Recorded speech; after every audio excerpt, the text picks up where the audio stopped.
విచారణకు ముందు స్వయంగా తానే ఎంట్రీ ఇచ్చి ట్విస్ట్ ఇచ్చారు మంత్రి తుమ్మల నాగేశ్వరరావు. పీసీ ఘోష్ కమిషన్ విచారణకు సుమోటోగా హాజరవుతానని చెప్పారు. ఇరిగేషన్ ప్రాజెక్టులపై కేసీఆర్ సర్కార్ వేసిన కేబినెట్ సబ్ కమిటీలో సభ్యుడిగా ఉన్న తుమ్మల తాను విచారణకు హాజరై అన్ని విషయాలు చెప్తానన్నారు. కమిషన్ ముందు ఈటెల అబద్దాలు చెప్పారని తెలిపారు. కాళేశ్వరం ప్రాజెక్టుతో కేబినెట్ సబ్ కమిటీకి సంబంధమే లేదన్నారు. ఇక తెలంగాణ భవన్ లో పవర్ పాయింట్ ప్రెజెంటేషన్ ఇచ్చిన హరీష్ రావు దాదాపు 2.5 గంటల పాటు ప్రాజెక్టు నిర్మాణ సమయంలో ఏం జరిగిందో వివరించారు. ఇప్పుడు తుమ్మల ఎంట్రీతో కాళేశ్వరం కమిషన్ విచారణ మరింత ఇంట్రెస్టింగ్ గా మారింది. ఇదే విషయంపై చీఫ్ ఎడిటర్ భరత్ అనాలిసిస్ చేద్దాం. Good evening Bharat. Good evening Rana. So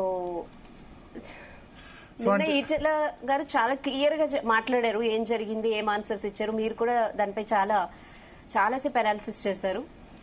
but ఆయన చెప్పినవన్నీ అబద్దాలేని తుమ్మలు అంటున్నారు.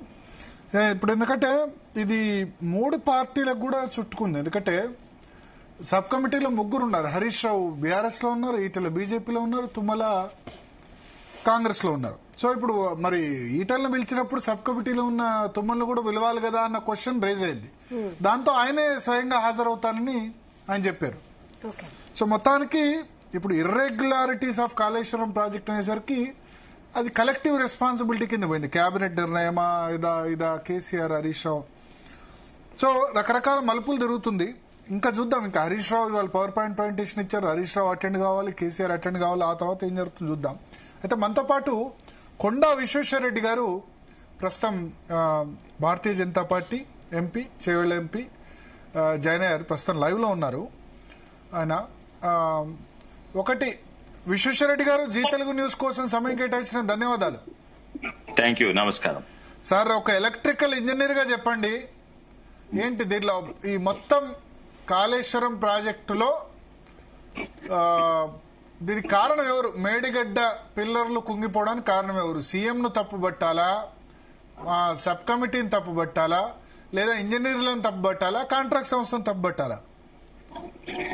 ఒకటైతే వాస్తవం, టిఆర్ఎస్ పార్టీలా ఎస్పెషలీ కాళేశ్వరం గురించి వేరే వాట్ల కుటుంబ సభ్యులు వీళ్ళు వాళ్ళు ఇన్వాల్వ్ అయ్యిండొచ్చు, కానీ కాళేశ్వరం నుంచి డు నాట్ టచ్. అది సింగిల్ కేసీఆర్ నిర్ణయాలే అన్ని.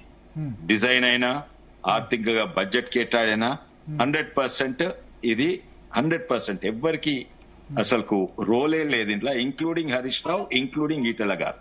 నంబర్ 1. ఇంకోటి మీరు స్పెసిఫిక్ గా ఒకటి అడిగినరు, ఏంది మేడిగడ్డ కూలిపోవడం. కానీ దానికంటే పెద్ద ఉన్నది ఏంటంటే ఇది సిస్టమ్ డిజైనే తప్పు. ఒకవేళ మేడిగడ్డ కూలిపోకుంటే, ఒకవేళ పంపులు మునగకుంటే, ఒకవేళ కొండపోచమ్మ సాగర్ మంచిగా పనిచేస్తుంటే, లీక్ కాకుంటే, ఇవన్నీ components of a much larger system.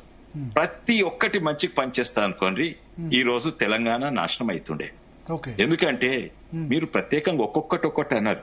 అన్ని తప్పు డిజైన్ ఉన్న ప్రతి కాంపోనెంట్ తప్పు పనిచేస్తే, మంచిగా పనిచేస్తే మొత్తం సిస్టమ్ ఇంకా పెద్దగా ఫెయిల్ అవుతుంది.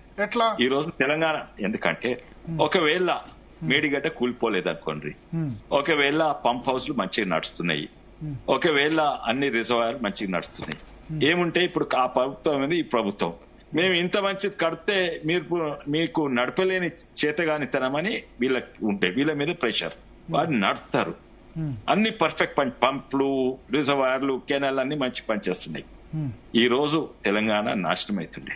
ఎందుకంటే మీరందరు తెలుసు దాని కాస్ట్ ఎంత. ఇది సిస్టమ్ డిజైన్ తప్పు. బహుశా దేవుడు మన మీద జాలి వచ్చి అది నడవకుండా చేసిండు. ఒకవేళ అది నడిస్తే ఇంకా నష్టం అవుతుండే. ఒక్క నిమిషం ప్రత్యేకంగా మేడిగడ్డ గురించి, మేడిగడ్డ బరాజ్ గురించి. బరాజ్ డిజైన్ ఉష్కె మీద ఫ్లోటింగ్ ఫౌండేషన్స్ ఉంటాయి, కొన్ని కింది వరకు పోయి యాంకర్ చేస్తారు.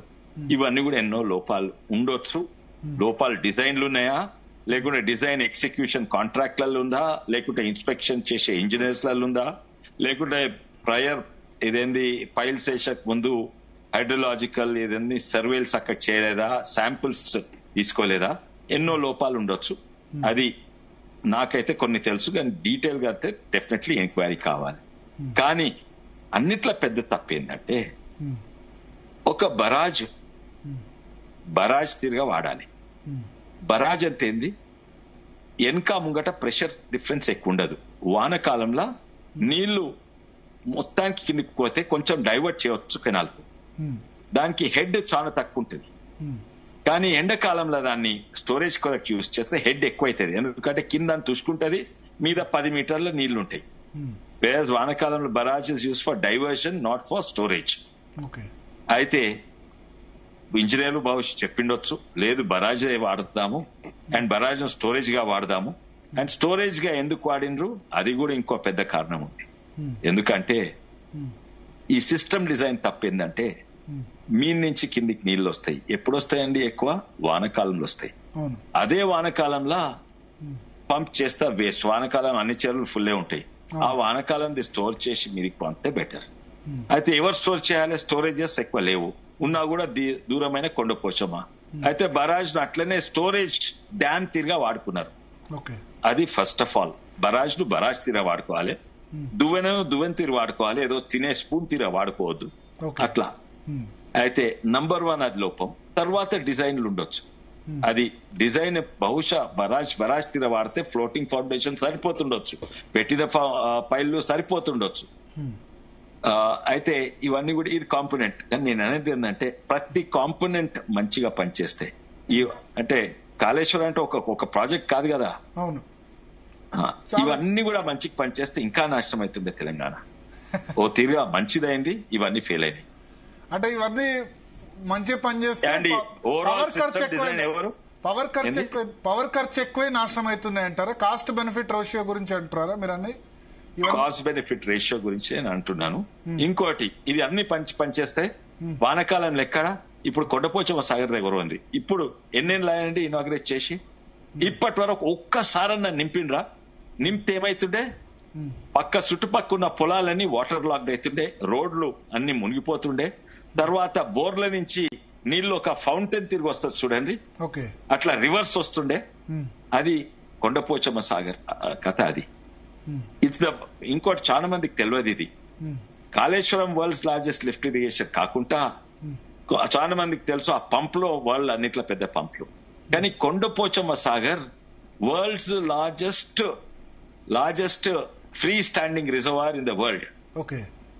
ఓకే, అంటే ఆ డ్యామ్ మంచిగా పనిచేసినా అన్ని పనిచేసినా కూడా సిస్టమ్ డిజైన్ లో తప్పున్నది. అయితే ఆ సిస్టమ్ డిజైన్ చేసిండ్రు. నేను సివిల్ ఇంజనీర్ ఉన్నా అనుకోండి, నా బాధ్యత ఏంది? ఈ డ్యామ్ కు ఈ పిల్లర్ డిజైన్ చేస్తే నేను అది మంచిగా డిజైన్ చేసినా కూడా ఆ మొత్తం డ్యామ్ ను బరాజ్ ను డ్యామ్ తీరుగా వాడుకుంటే ఆ తప్పు నాది కాదు. కొన్నిట్ల సివిల్ ఇంజనీర్ తప్పు ఉంది. దీంట్లో నన్ను అడిగితే ముఖ్యంగా కేసీఆర్ గారిదే. తనకు చాలా అవగాహన ఉన్నది, తనకు నాలెడ్జ్ ఉన్నది, కామన్ సెన్స్ ఉన్నది, అవగాహన ఉన్నది. ఎందుకు ఇట్లా చేసిండ్రో నేను ఆ మీటింగ్ లో కూడా కొనుక్కోయినా. మీరు ఆ మీటింగ్ లో చెప్పారా ఏమన్నా సజెషన్ ఇట్లా వద్దు అని చెప్పారా? ఉన్నప్పుడు ఇట్లా కాదు కొన్ని. నాకు యాక్చువల్లీ నేను ఆమె ఎలక్ట్రికల్ ఇంజనీర్. అయితే నన్ను మీటింగ్ లోకి పిలిచేది. అప్పుడు ఆ మీటింగ్ లో ఎక్కడ కూడా నేను ఎంతో మంది ఇంజనీర్లను చూసిన. అప్పుడు ఎంతో మంది ఇంజనీర్స్ వస్తుంది. డిపి రెడ్డి గారు, పెంటారెడ్డి, తర్వాత ఈయన అఫ్ కోర్స్ విద్యాసాగర్ గారు ఎప్పుడు ఉండేది. తర్వాత అప్పుడప్పుడు రంగారెడ్డి గారిని, ఇద్దరు కూడా పెద్ద లేరు ఇప్పుడు. కానీ శ్యామ్ ప్రసాద్ రెడ్డి కూడా ఉండేనా? శ్యామ్ ప్రసాద్ రెడ్డి అప్పుడప్పుడు వచ్చేది. అండ్ శ్యామ్ ప్రసాద్ రెడ్డి గారితో నాకు అందరు కూడా పరిచయమే. ఆర్గ్యుమెంట్స్ అయ్యేది. అండ్ ఆర్గ్యుమెంట్స్ ఇప్పుడు కాదు, కేసీఆర్ రాకముందు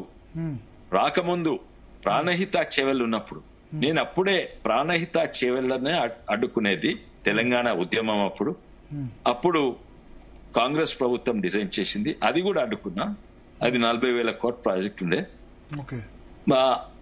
అయితే నేను అడ్డుకుంటే అప్పుడు ఇన్ఫాక్ట్ వీళ్ళందరూ కూడా, విద్యాసాగర్ రావు వీళ్ళందరూ కూడా అక్కడికి వచ్చిండ్రు, వికారాబాద్కి వచ్చి తెలంగాణ ఉద్యమం అప్పుడు మీటింగ్ పెడితే ఇంత గొప్ప పని చేస్తున్నాము ఇది అది అని. నేనన్నా ఇది పని చేయదు, మనకు పనిచేయని ప్రాజెక్ట్ మనకు అంటగట్టిండ్రు కాంగ్రెస్ ప్రభుత్వము. ఎప్పుడప్పుడు ప్రాణహిత చేవెళ్ళ, అంబేద్కర్ ప్రాణహిత చేవెళ్ళ అంటగట్టిండ్రు. అండ్ ఇది గిట్ట ఒకవేళ అమలైతే చేవెళ్ళ తెలంగాణకు నష్టమైతే. ఇదేందండి మీరు చేవెళ్ళ నుంచి చేవెళ్ళకి మేము నీళ్లు తీసుకుంటే మీరు వద్దంటుండ్రు. మీరు నీళ్లు తీసుకొస్తలేరు, తేలేంటి ప్రాజెక్టు అసాధ్యము. ఇప్పుడు హైదరాబాద్ కే వస్తలేవు, కొండపోచమ్మకి ఎక్కువ వస్తుంది, చేవెళ్ళకి ఎట్లా వస్తాయి? మా పేరు చెప్పి మా చెవుల పువ్వు పెడుతుండ్రు. ప్రత్యేకంగా చేవల ప్రాంతము అక్కడికి ఇంపాసిబుల్. అక్కడికి హైయెస్ట్ కాస్ట్ ఉంటుంది. అక్కడికి దాదాపు 4 లక్షలు చేవలకు వస్తుంది. 4 లక్షల రూపాయలు నేను అప్పుడు క్యాల్కులేట్ చేసి చూపెట్టిన పర్ ఎకర్ పర్ ఇది. ఎన్నో తీర్లు ఇది అసాధ్యమైన 10 సార్లు క్యాలిక్యులేట్ చేసిన, ఫిజిక్స్ పెట్టి క్యాలిక్యులేట్ చేసిన, ఎలక్ట్రికల్ ఇంజనీరింగ్ పెట్టి క్యాలిక్యులేట్ చేసిన, ఇరిగేషన్ డిపార్ట్మెంట్ ఎట్లా అంటే క్యాలిక్యులేషన్ నేనే తప్పు చేసిన అని 10 సార్లు 10 డిఫరెంట్ విధానంగా చేసిన. అన్నిట్లో తక్కువ 2.5 lakh rupees పర్ ఎకర్ వస్తుండే. అది కాంగ్రెస్ పార్టీది ప్రాణహిత చేవెళ్ళ. అయితే చేవెళ్ళ కట్ చేస్తే యాక్చువల్లీ నేను బాధపడాలి, ఏంది మా చేవెళ్ళ తీసేసిన కేసు, కానీ బాధపడలేదు.